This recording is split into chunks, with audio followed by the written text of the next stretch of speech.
yang sudah kita ketahui, yaitu learning to know, learning to do, learning to be, dan juga learning live together. Nah, dari 4 pilar tersebut, Bapak dan Ibu masing-masing mencakup keterampilan yang penting dalam pembelajaran untuk mengembangkan kemampuan berpikir kritis, kemampuan kreatif, kemampuan kolaboratif, dan kemampuan komunikasi.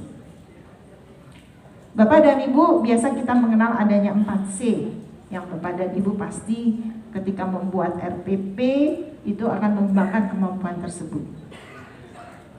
Belum ada juga? Baik. Lanjut Bapak dan Ibu, punten. Dari 4 kemampuan ini berdasarkan hasil survei Job Outlook tahun 2020, nanti Bapak dan Ibu bisa search di Google bahwa 4 kemampuan ini merupakan 10 kemampuan yang harus dimiliki oleh siswa dalam kesiapan mereka berkarir nantinya. Kalau kita lihat nanti, itu kemampuan berpikir kritis atau kemampuan pemecahan masalah merupakan kemampuan yang nomor 1 di antara 10 kemampuan tersebut.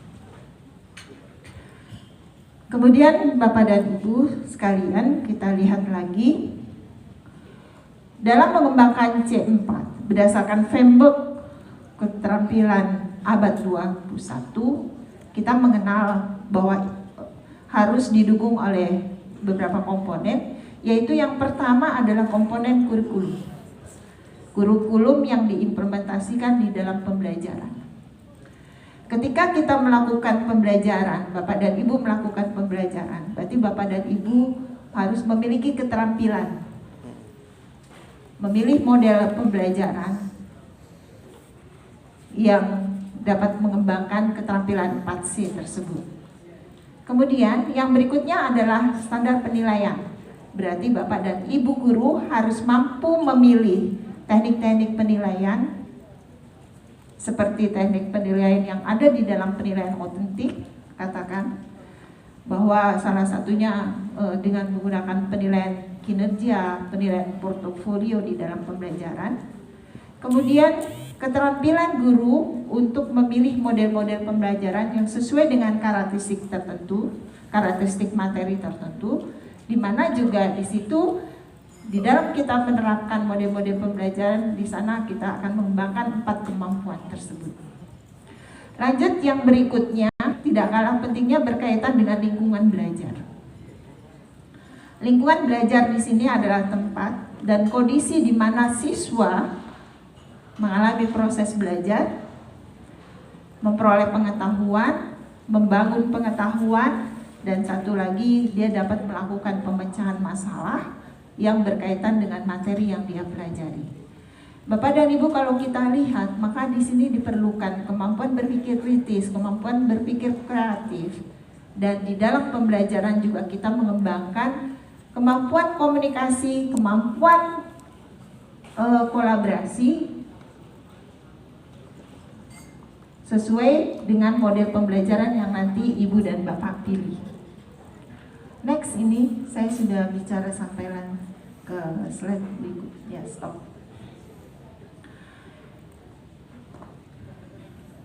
Bapak dan Ibu, kaitannya dengan lingkungan belajar ini penting. Kalau kita lihat selain kurikulum, kemudian selain penilaian, dan juga di samping itu kompetensi guru, lingkungan belajar juga sangat penting, sehingga dengan lingkungan belajar yang baik dan kondusif, yaitu dapat memotivasi siswa di dalam proses pembelajaran. Kemudian kalau saya lihat dari NCTM tahun 2024, Bapak dan Ibu menjelaskan kompetensi matematik, yaitu terdiri dari 5 komponen. Ini kaitannya dengan strategi pemecahan masalah dan kemampuan benar. Komponen yang pertama yaitu 1, yaitu pemahaman konseptual. Jika siswa kita memahami konsep yang sudah kita pelajari, maka memungkinkan dia untuk bisa menyelesaikan masalah yang diberikan yang berkaitan dengan matematik. Kemudian yang kedua yaitu adalah kelancaran prosedural. Yang ketiga itu strategi pemecahan masalah. Keempat yaitu penalaran. Dan yang kelima, disposisi matematik. Disposisi matematik ini adalah sikap dalam matematik, itu pandangan siswa terhadap matematik, sehingga siswa memiliki sikap yang positif, memiliki rasa percaya diri, memiliki kemandirian, memiliki kegigihan untuk belajar dan melaksanakan kegiatan matematika. Bapak dan Ibu, 5 komponen itu merupakan kebutuhan kompetensi siswa untuk mengembangkan cara berpikir matematika dalam menyelesaikan suatu masalah yang berkaitan dengan kehidupan sehari-hari atau juga masalah yang berkaitan dengan disiplin ilmu yang lainnya. Punten Bapak dan Ibu, kadang kita berpikir, buat apa sih kita belajar geometri ruang? Buat apa sih kita belajar kalkulus? Buat apa sih kita belajar katakan persamaan diferensial? Buat apa kita belajar dengan sistem persamaan linear dan sebagainya? Pada dasarnya Bapak dan Ibu, dalam proses pembelajaran yang dilakukan di kelas, di sana siswa diajarkan untuk kemampuan berpikir kritis, sehingga mahasiswa juga diajarkan bagaimana memecahkan masalah. Ini tercakupannya dalam matematik, tetapi nanti dalam kehidupan sehari-hari dia akan memiliki kemampuan untuk menganalisis, menyelesaikan masalah yang tidak hanya matematik, tapi dalam problem masalah yang lain. Berikutnya, Bapak dan Ibu, literasi numerasi. Biasa nanti Bapak dan Ibu akan menyatakan, kok namanya literasi numerasi? Kalau saya search di Google, itu artikel banyak yang menyebutkan literasi matematik.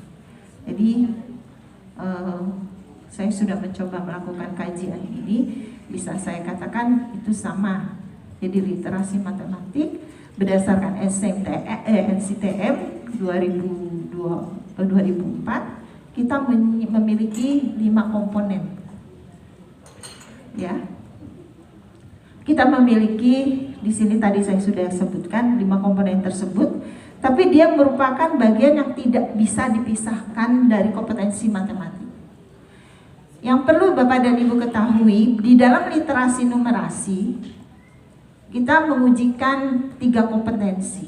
Ini kami adaptasi dari tim numerasi mengadaptasi dari Common Core State Standard for Mathematics, kemudian juga berdasarkan kajian teoritik yang disampaikan oleh Tanner, kita memiliki 3 yang akan kita ujikan, yang diujikan dalam literasi numerasi.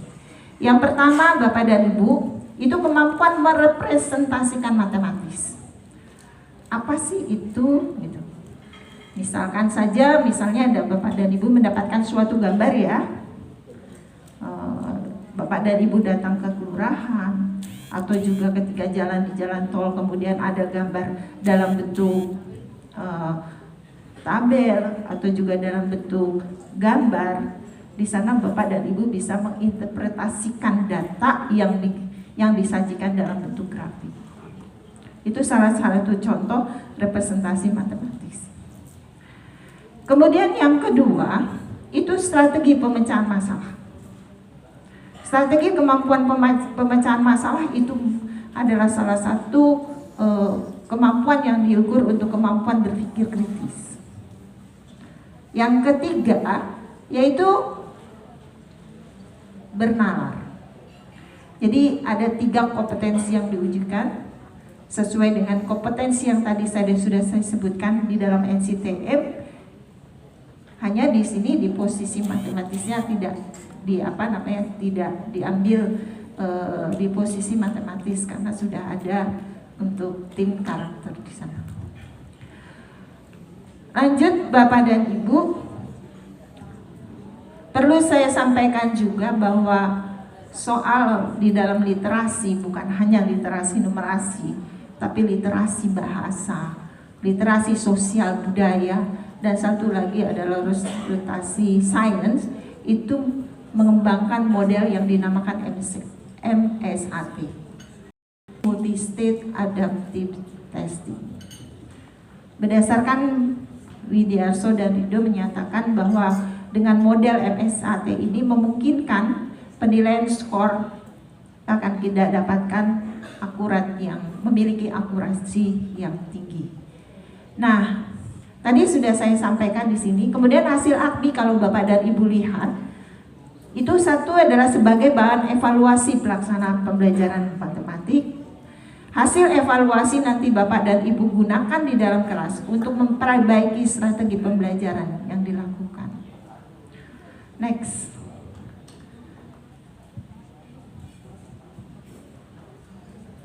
Bapak dan Ibu, saya tadi sudah saya sebutkan bahwa literasi numerasi dan literasi lainnya dikembangkan berdasarkan model MSAT, dan 3 kompetensi yang sudah yang dipilih, yaitu kita memilih 3 di sini: representasi matematis, kemudian menggunakan strategi pemecahan masalah, menalar dan memberi alasan. Ini yang kita ukur. Tapi soal yang dikembangkan Bapak dan Ibu, punten, kita di sini ada konten. Konten di sini meliputi 4 konten, yaitu meliputi bilangan, aljabar, geometri dan pengukuran, kemudian statistik dan peluang. Materi ini yang diujikan kepada siswa-siswa kita, baik di MI, di MTS maupun di MMA. Soal itu dikembangkan, kita menggunakan konteksnya. Di sini konteksnya ada 4. Itu adalah personal, pekerjaan, sosial, dan ilmiah.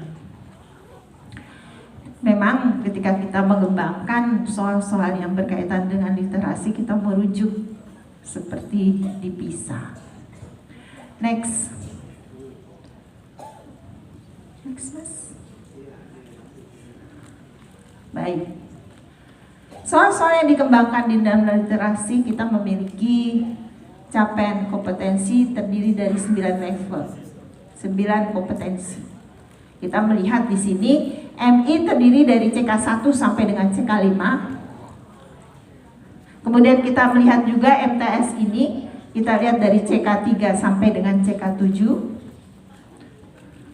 Kemudian MA juga dari CK5 sampai CK9.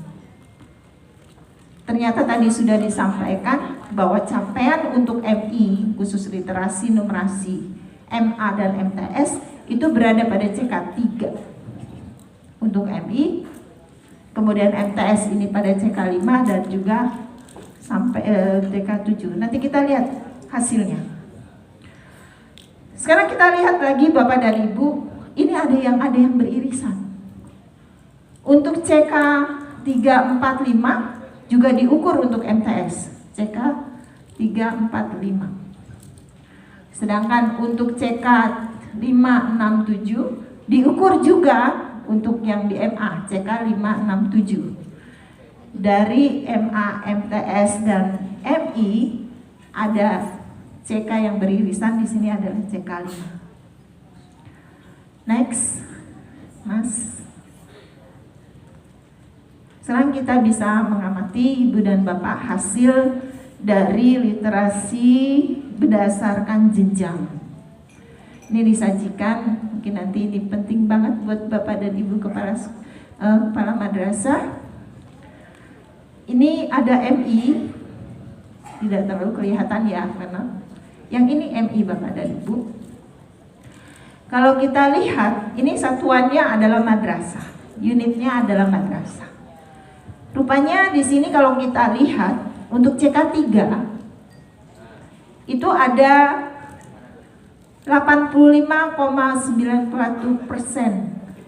madrasah yang mencapai CK3. Yang menarik di sini Bapak dan Ibu, untuk CK5 berarti memang kemampuannya tinggi siswa tersebut karena mencapai CK5 itu terdapat 0,02% madrasah. Atau bisa saya katakan dari madrasah yang diujikan seluruhnya itu ada 30 madrasah yang bisa mencapai di CK5. Sementara kita lihat di CK2 dan CK3 perbedaannya tidak terlalu jauh. Di CK2 itu terdiri dari 6,53%, sementara di CK4 7,54%. Kita lihat lagi di MTS, Bapak dan Ibu, sama rupanya. Dalam hal ini tadi sudah disampaikan oleh Bapak Moderator bahwa tingkatan CK5, CK3 itu pada tahapan cakap, ya. Kita lihat di sini. Untuk CK5 itu terdiri, kebetulan dari jauh, mesti jauh ya, 86,68%. Artinya apa?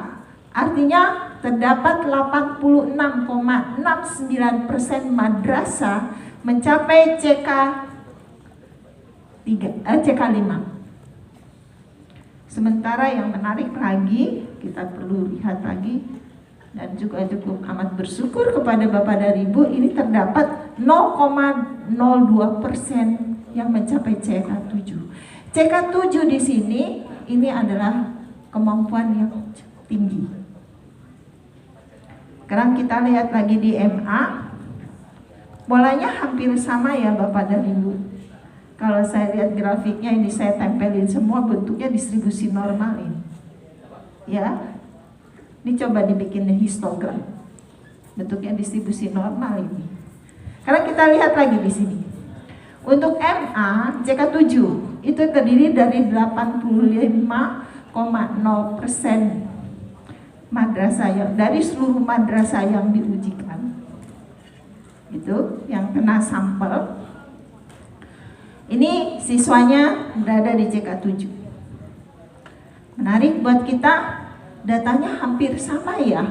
Untuk MI, untuk MTS, untuk MA ini terdiri dari 0,02%. Jadi sebanyak 27 madrasah dari semua madrasah yang diujikan. Nah, dari hasil ini kita bisa memberikan, ini kan hasil evaluasi dari pengukuran literasi numerasi Bapak dan Ibu dengan unit madrasah, bukan unitnya, bukan unit siswa.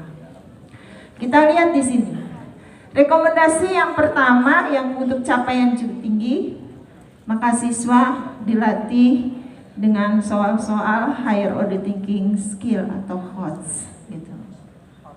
Tapi di sini juga Bapak dan Ibu guru perlu juga belajar mengembangkan soal-soal yang berbentuk HOTS. Soal HOTS tidak harus sulit, tapi memiliki penalaran yang tinggi. Di sini mengukur juga kemampuan berpikir kritis. Lanjut, Bapak dan Ibu, ketika saya untuk anak-anak yang tinggi, kita bisa mengembangkan model-model pembelajaran yang lainnya. Bisa di-search di artikel itu banyak, nanti Bapak dan Ibu, salah satunya adalah project based learning, katakanlah digabungkan dengan pendekatan STEM. Atau PBL dikaitkan dengan dengan pendekatan STEM misalnya. Kemudian di sini perlu juga Bapak dan Ibu melakukan kelas eksistensi atau olimpiade matematik. Kemudian untuk yang anak-anak yang memiliki kemampuan capaian yang rendah, di sini kita lihat untuk yang MI Bapak dan Ibu, di sini saya mendapatkan 0,09%. Jadi ada 2 madrasah dari semua madrasah yang diujikan mencapai CK1. Kemudian untuk MTS di sini ada 0,09%, ada 5 madrasah mencapai untuk nggak kelihatan dari sini, CK3. Kemudian 0,09% mencapai CK5 untuk MA. Apa yang harus kita lakukan terhadap anak-anak ini di dalam proses pembelajaran? Berarti Bapak dan Ibu harus melakukan tes diagnostik. Kita tahu ya jenis tes, ada tes diagnostik, ada formatif, ada sumatif. Dengan melakukan diagnostik awal, Bapak dan Ibu akan mengetahui kesulitan siswa itu di mana. Pekerjaan berat lagi buat si guru untuk bisa mengetahui kesulitan yang dialami siswa, di mana nanti di sinalah nanti akan dilakukan kegiatan mulai start dari mana kita melakukan pembelajaran. Ini dilakukan lagi penilaian formatif yang berkesinambungan. Yang perlu Bapak dan Ibu ketahui bahwa di dalam penilaian formatif ini tujuannya untuk memperbaiki pembelajaran. Karena kita bisa lihat kecapaian untuk apa yang kita ajarkan, tujuan pembelajaran itu sudah tercapai atau tidak. Tadi seperti yang sudah saya disampaikan, bahwa penilaian formatif di sini bukan hanyalah penilaian yang bentuknya tes. Tidak. Ibu dan Bapak bisa menggunakan penilaian otentik. Misalkan saja Bapak dan Ibu menerapkan model pembelajaran PBL, katakanlah di sana. Di dalam pembelajaran PBL ada kooperatif yang dilakukan oleh Bapak dan Ibu, siswa diminta saling berkelompok menyelesaikan masalah yang sudah Bapak dan Ibu guru berikan. Ketika itu pembelajaran berlangsung, maka penilaian apa yang bisa dilakukan? Penilaian kinerja Bapak dan Ibu, melihat aktivitas di dalam kelompok. Di sana nanti Bapak dan Ibu guru sebagai fasilitator. Hasilnya sudah didapat, siswa diminta untuk mempresentasikan hasil. Ketika Bapak dan Ibu siswa diminta untuk mempresentasikan, pada dasarnya Bapak dan Ibu sedang melatih siswa kemampuan berkomunikasi. Pada waktu dia berkooperatif atau melakukan diskusi, Bapak dan Ibu guru sedang melatih siswa kemampuan berkolaborasi. Kemampuan berkolaborasi dan komunikasi yang baik itu sangat penting ketika kita masuk di dalam dunia kerja. Kita tidak mungkin bisa bekerja sendiri tanpa orang lain. Berikutnya Bapak dan Ibu, tadi saya sudah contohkan, jadi model pembelajarannya banyak. Pendekatannya bisa kontekstual untuk SMP, bisa realistik matematik untuk SD, atau pendekatan konstruktivis itu di mana Ibu dan Bapak diminta anaknya bisa mengkonstruk pengetahuan yang sendiri. Kemudian model pembelajaran di sini menerapkan model pembelajaran yang bervariatif yang sesuai dengan materi. Kemudian untuk anak-anak yang misalnya untuk di MI, di kelas tingkat kelas bawah dan kelas atas, Bapak dan Ibu bisa menggunakan model-model media yang konkret. Kemudian model pembelajaran yang menyenangkan, katakanlah, gitu ya. Dan berikutnya Bapak dan Ibu ada kelas remedial. Bapak dan Ibu, penilaian di sini kita sudah tahu bahwa di MI, MA, dan MTS kita melakukan penilaian acuan patokan. Setiap orang bisa belajar apa saja, hanya waktu yang membedakan. Saya punya materi A, ada siswa yang cepat. Ketika saya mengajarkan, langsung siswa ini langsung bisa dapat, bisa menguasai. Tapi ada anak yang saya perlu belajar dulu 2 hari baru bisa memahami materi tersebut. Tapi juga ada anak yang perlu waktu lebih lama. Tapi ketika Bapak dan Ibu mengembangkan RPP, tentu penilaian Ibu akan standar ya. Misalnya 3 jam mata pelajaran, tapi ada anak yang membutuhkan 5 jam, 7 jam mata pelajaran. Tapi kalau itu dilakukan oleh mereka, pada ujungnya mereka semua bisa belajar. Kita menetapkan 3 jam mata pelajaran, tidak, anak-anak yang memerlukan 7 tentu saja tidak bisa mencapai KM yang Bapak dan Ibu tentukan. Maka perlu adanya kelas remedial. Remedial di sini Bapak dan Ibu tidak harus melakukan pembelajaran ulang di kelas, tapi dan Bapak dan Ibu bisa menggunakan strategi yang lain. Misalnya pembelajaran untuk anak-anak kelas sebaya, memberikan tugas yang mendukung pemahaman materi tersebut. Next Mas.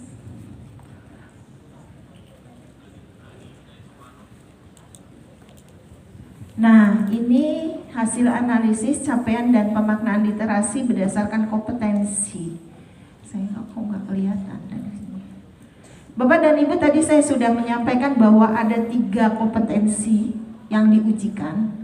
Menarik ini buat kita semua. Tapi ini kita tidak di analisis ini tidak melihat MI, MA dan MTS, tetapi keseluruhan.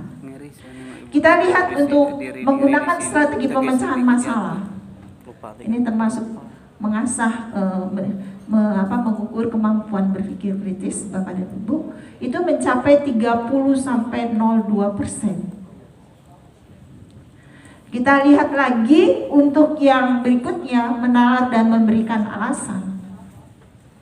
Biasanya anak-anak mudah ya menyelesaikan masalah, apalagi kalau dia bentuknya objektif. Tapi mengapa kita juga harus melatih siswa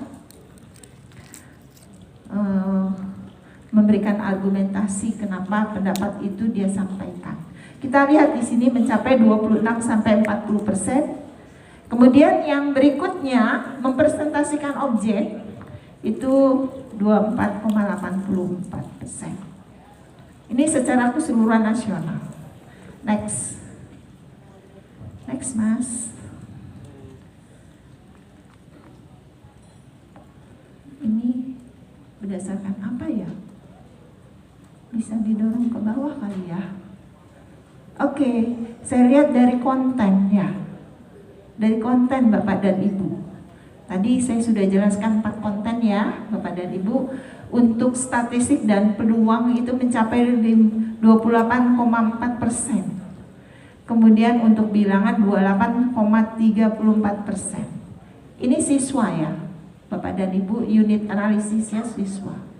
Jadi dari semua siswa yang diujikan literasi numerasi, yang benar menyelesaikan soal yang berkaitan dengan materi, statistik dan peluang itu sebanyak 28,4%. Kemudian berikutnya untuk bilangan itu mencapai 28,34%. Kemudian untuk aljabar itu 27,44%. Dan saya lihat di sini rupanya kemampuan geometri dan pengukuran itu yang paling kecil, 25,20%. Nanti hasil ini Bapak dan Ibu lihat lagi kenapa bisa terjadi demikian. Lanjut.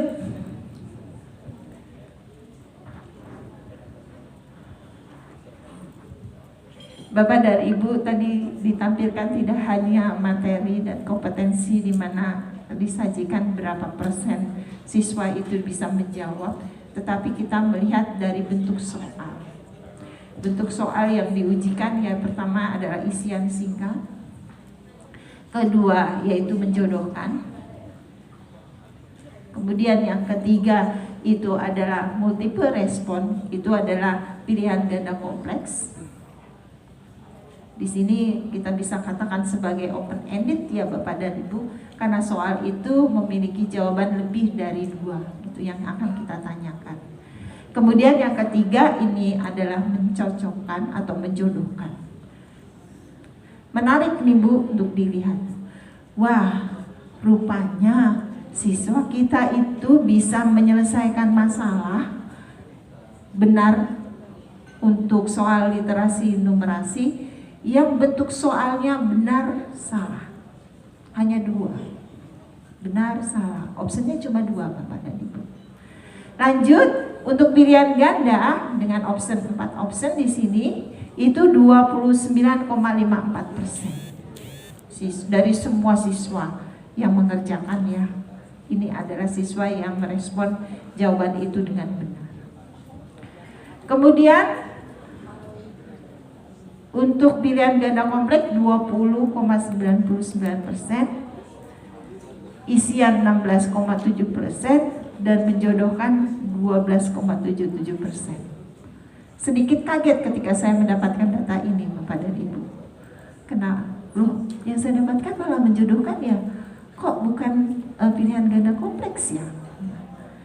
Nanti dicek dulu apakah antara jawaban dengan pasangannya itu bisa melebihi dari karena tidak berkorespondensi satu-satu dia, tetapi lebih dari option yang pilihan di sebelah kirinya.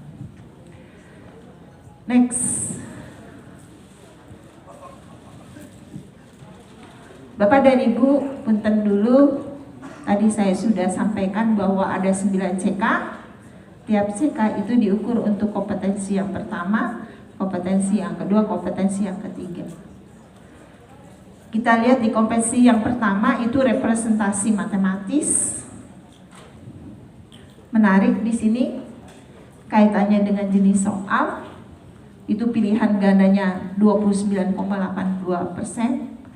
menjodohkan 23,93%, pilihan ganda kompleks atau multiple respon 29,96%, kemudian isian 16,7% untuk level 1. Dari data yang ini, mungkin nanti Ibu bisa lihat untuk yang kompetensi yang kedua, ternyata benar salah juga merupakan tingkatan yang mendapatkan hasil presentasi yang paling tinggi. Dan kita lihat lagi demikian juga untuk yang level 3. Di sini kita bisa mengambil kesimpulan Bapak dan Ibu, oh rupanya siswa masih mengalami kesulitan pada yang berbentuknya isian untuk yang level kompetensi yang pertama.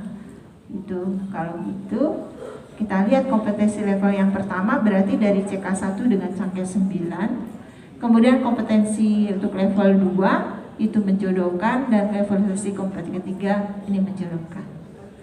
Jadi Bapak dan Ibu, tentu di dalam pembelajaran nanti kita harus memberikan model-model jenis soal yang bervariatif. Biasanya yang kita berikan kepada siswa bentuknya pilihan ganda, biasa, atau juga uraian. Atau saya.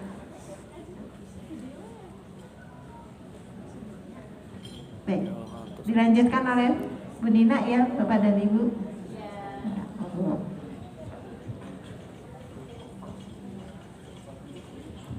Ya, terima kasih Prof. Yayu. Assalamualaikum warahmatullahi wabarakatuh. Ya, tadi sudah dijelaskan beberapa capaian dari literasi numerasi. Kita lanjut dulu ya sampai slide-nya habis. Kayak persilahkan Mas. Selanjutnya. Oh, ini adalah capaian literasi numerasi berdasarkan kompetensi dan konten. Nah, dari beberapa kombinasi ini kita bisa melihat bahwa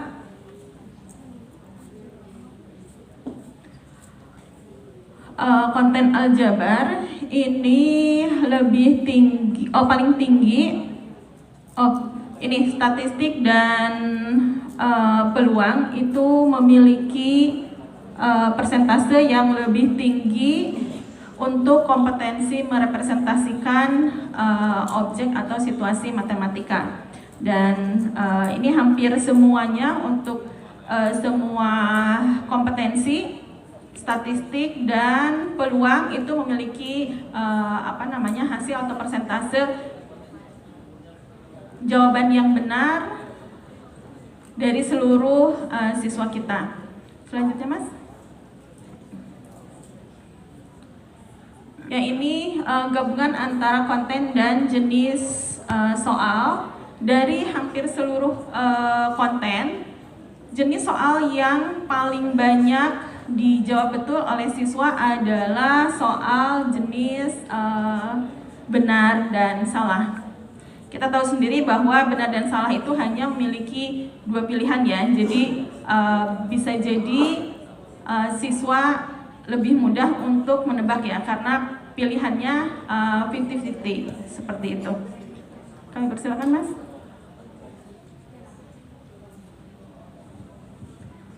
Nah, ini beberapa analisis kenapa benar salah itu memiliki persentase tingkat kebenaran yang tinggi. Karena tadi seperti yang saya sampaikan, dia hanya memiliki dua jawaban. Kemudian pilihan ganda kompleks itu memiliki tingkat kebenaran yang cukup tinggi. Yang ketiga adalah menjodohkan dan isian singkat. Yang ketiga adalah, yang terakhir berarti secara umum kita bisa melihat bahwa untuk isian singkat ini kan termasuk jenis soal yang siswa perlu berpikir, sehingga tingkat kebenaran jawaban siswa itu paling rendah. Ya, silakan lanjut Mas.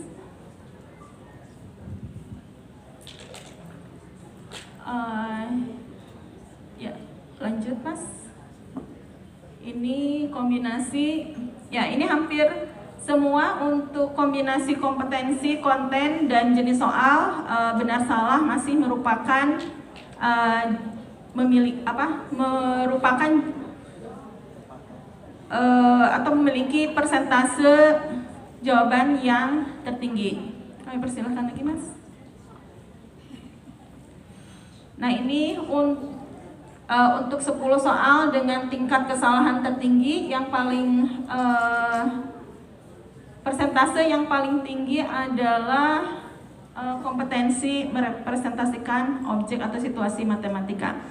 Nah ini terkait dengan kompetensi ini, mungkin Bapak Ibu, kenapa kita harus siswa harus menguasai kompetensi, 3 kompetensi ini? Karena jangan sampai 90 ditambah 6 menjadi 99, itu ya. Nah itu adalah kegagalan di dalam penguasaan kompetensi yang paling rendah. Merepresentasikan objek itu termasuk kompetensi yang paling rendah, dan perhitungan seperti itu seharusnya tidak terjadi, karena kita seharusnya sudah sampai ke tingkat bagaimana menggunakan strategi pemecahan masalah untuk kehidupan sehari-hari. Seperti itu ya Bapak Ibu. Selanjutnya Mas. Nah ini hasil AKMI memberikan, nah ini untuk ini sebagian besar dari kesimpulannya adalah hasil AKMI memberikan informasi tentang capaian kompetensi. Kemudian lebih dari setengah peserta AKMI mengalami kesulitan dalam menyelesaikan soal HOTS, dan diperlukan aktivitas untuk mengakses pembelajaran sesuai dengan tujuan AKMI. Nah ini beberapa rekomendasi yang perlu kami sampaikan adalah membiasakan aktivitas literasi numerasi, kemudian menanamkan karakter baik, melaksanakan pembelajaran berbasis HOTS, melaksanakan pembelajaran berpusat pada siswa, dan soal-soalnya tentu saja yang kontekstual, kemudian kolaboratif, integratif, tematik, interaktif, holistik, kemudian mengembangkan kemampuan literasi matematika, dan mengembangkan kemampuan peserta didik ya, tentu saja harus dengan berbagai pelatihan. Nah, terlepas dari kemampuan siswa, tentunya ada peran guru yang sangat penting ya di dalam pelatihan siswa ini. Nah, mungkin saya sedikit akan bertanya kepada guru. Ada guru matematika?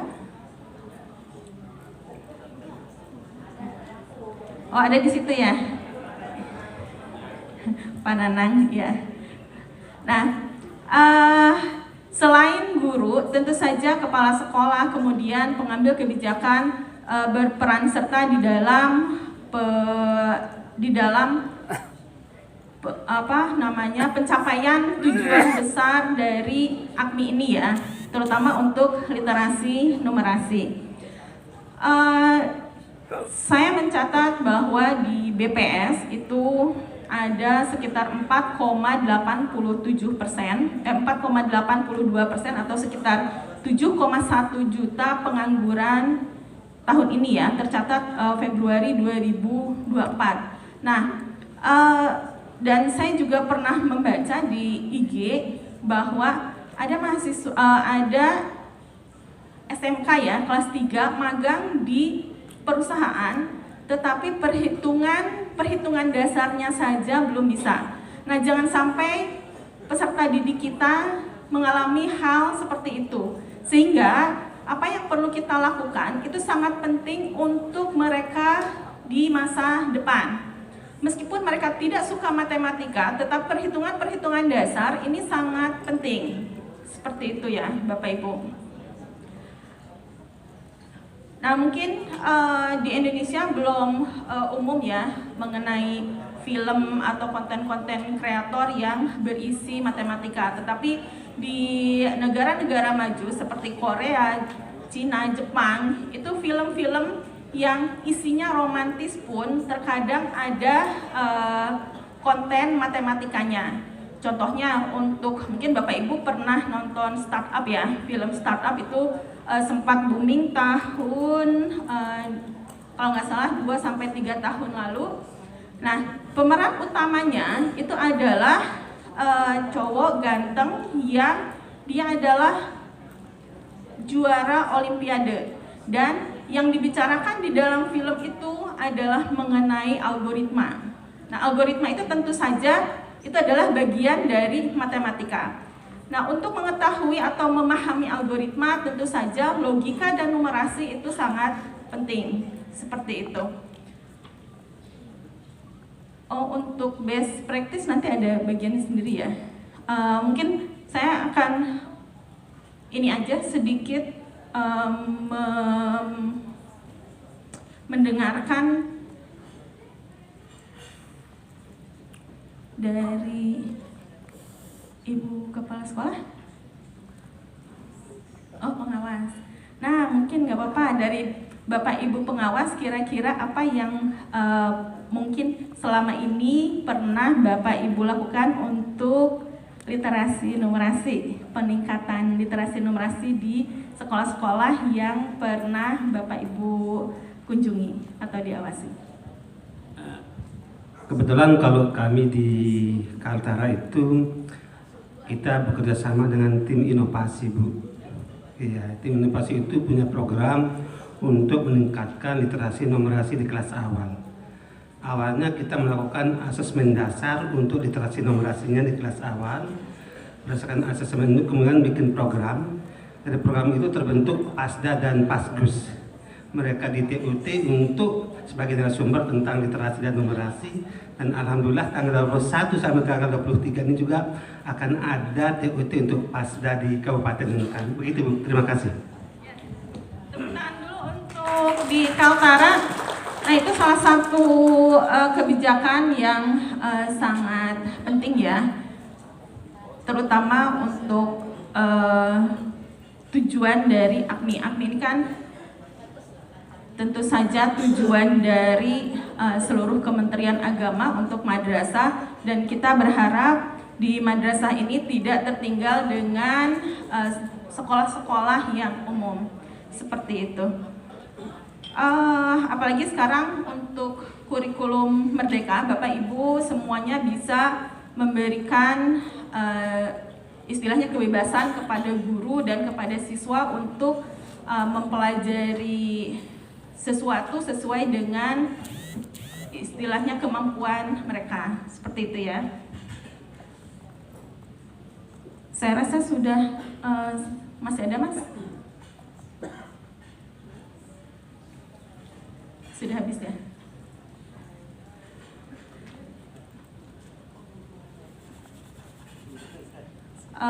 Ini adalah bagaimana cara untuk meningkatkan kualitas. Yang pertama tadi adalah pengumpulan data, analisis data, perencanaan dan implementasi strategi pembelajaran. Nah, ini tentu saja Bapak Ibu saya rasa sudah memahami hal ini. Ini adalah hal yang umum diketahui oleh guru, pengawas, kepala sekolah, dan pejabat level tinggi ya.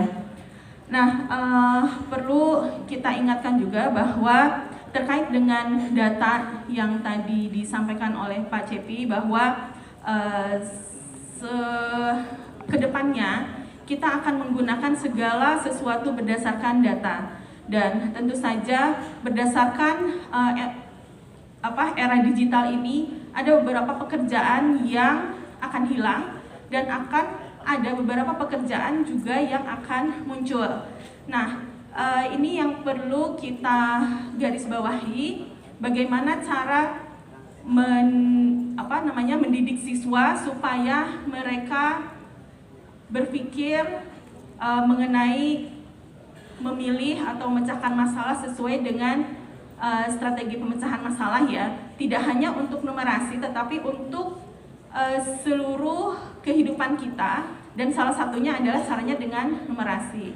Dan tentu saja tadi sudah disampaikan bahwa kita akan mengantar anak didik kita menyongsong zamannya yang tentu saja akan berbeda dengan zaman kita, dan itu yang perlu kita kawal sehingga mereka bisa survive di zamannya. Itu saja materi dari kami. Mungkin sedikit pantun ya. Masak ikan dengan terasi, jumlah porsinya ganjil. Mari tingkatkan literasi numerasi agar siswa menjadi terampil. Terima kasih. Assalamualaikum warahmatullahi wabarakatuh.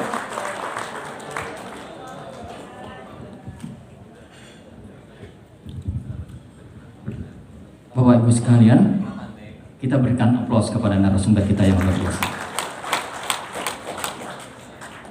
Terima kasih Prof. Yayu, terima kasih Bu Nina sudah menghantarkan kita memahami hasil AKMI, khususnya untuk literasi numerasi. Bagaimana CK 1 sampai 5 itu di MI, CK 3 7 di Sanawiyah, CK 5 9 di Aliyah, ada irisan sehingga kemudian CK 3 MI itu cakap, MTS 5 itu cakap, Aliyah 7 itu cakap.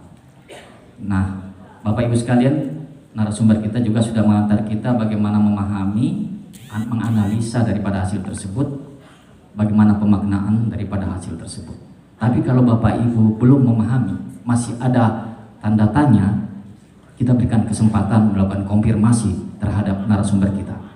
Kita beri kesempatan, apakah dalam bentuk tanggapan atau pertanyaan, untuk 3 orang penanya atau penanggap, sesi di sebelah kiri, di tengah, dan di sebelah kanan. Silahkan yang ingin melakukan konfirmasi, kami berikan kesempatan.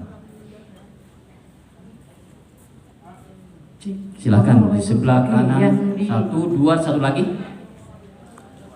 Iya, ada 3, kita berikan kesempatan. Silahkan Bu Penny di sudut kanan dulu.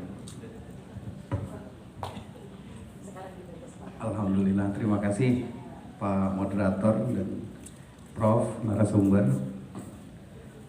Terkait data AKMI 2024 ini, sebelumnya perkenalkan, saya Slamet dari Man Icesia di Pekanbaru Riau sana.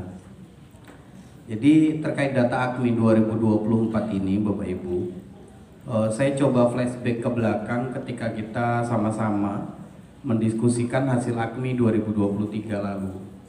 Jadi sepertinya ada beberapa yang miss dari paparan AKMI 2024 ini.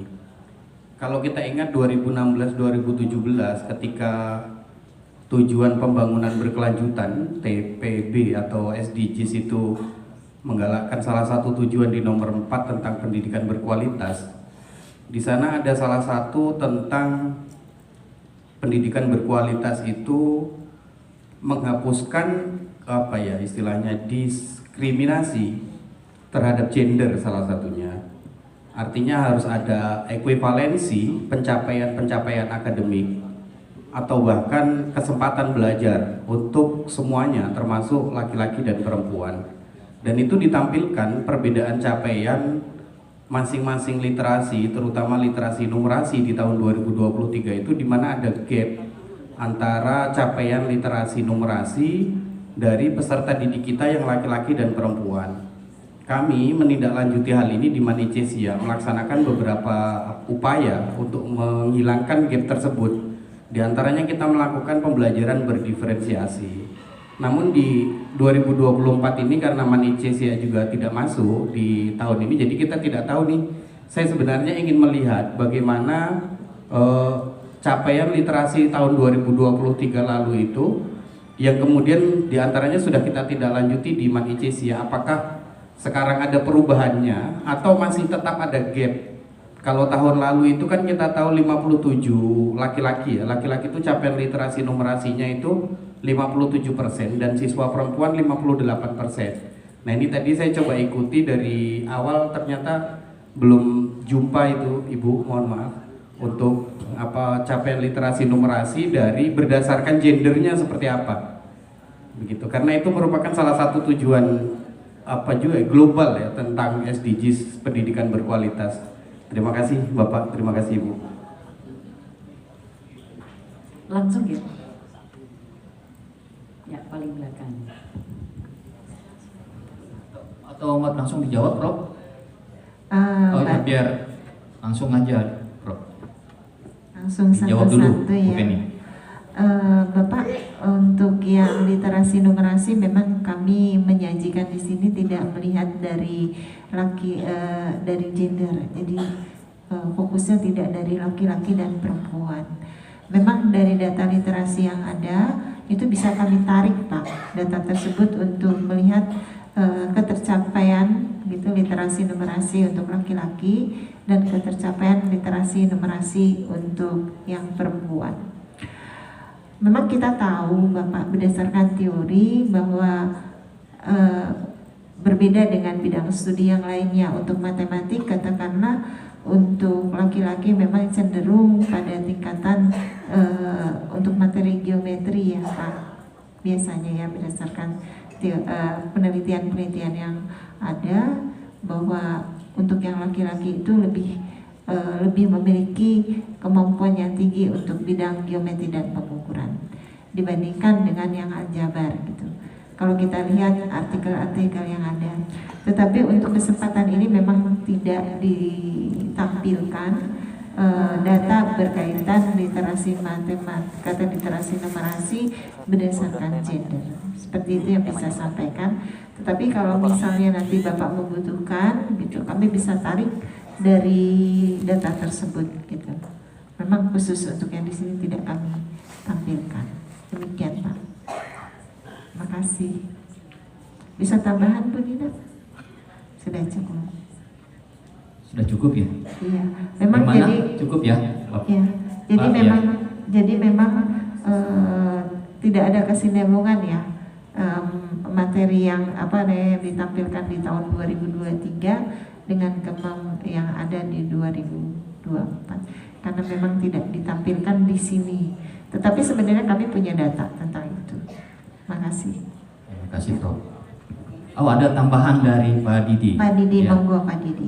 Pak Didi, ini Pak Didi.